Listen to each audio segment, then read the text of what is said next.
What are the different styles of commentary, play-by-play, color, etc., and what are their importances to a broadcast? How would you go about developing specific skills for these roles if starting today? I think usually people think about it in two ways. Like they think about it as like the play-by-play person and like the analytical. There's like the person providing the hype and the person providing the analysis. You can think about it in that way. That's the easiest way to break it down. And I think usually people think about two people doing it. It's like myself and Yipes, or myself and Tasty Steve as like examples, right? The better you get, usually the more you can just do both, and you can do whatever serves a broadcast better. If I'm with someone who's like more hype, I will try to provide more knowledge. And if I'm with someone who's more knowledgeable, I'll try to provide more hype.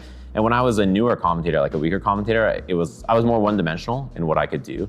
But certainly now I feel comfortable being malleable and doing whatever I have to do. So sometimes I sit down and my commentator partner is like, actually that was minus, and I'm like, all right, I'm getting hyped. Like, I know that it's my role there to be like the excitable one. So understanding that's important. And the more you work with people, the more you know like what they're capable of and being malleable around like what their strengths and weaknesses are. I think the ideal broadcast is understanding what you're there for as a commentator. Your purpose it is not a job that's about like self-service. It's all about building something for the people watching, right? So you're building narratives or building excitement or explaining what's happening, doing analysis. Like none of it is about you really. How do you deliver in your own ways and strengths all of that to someone who's watching the broadcast? Understanding that and then figuring out how you can best provide what's missing or best provide all of it if it's necessary to a broadcast is like the most important part. And then how would you go about developing specific skills for these roles if starting today? I'll say like when I was new, I sucked at certain parts of the job, like most of the parts of the job, to be honest.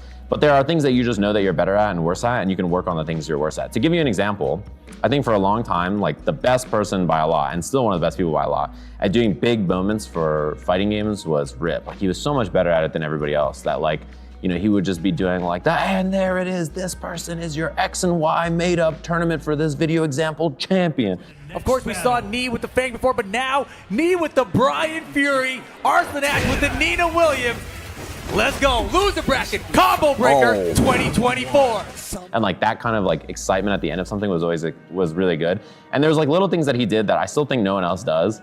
And I'll point it out, but don't steal it from him and not, think about this, okay? Don't just go out there and be a thief. But the one thing that he does really well that I think is cool, that like really sets the stakes, is like at the beginning of everything, he'll be like, Arslan versus Knee, winners finals here at Combo Breaker, or like whatever. Like he really just like, it feels like a video game announcer almost, right? Where it's like setting the stake of like where the match is.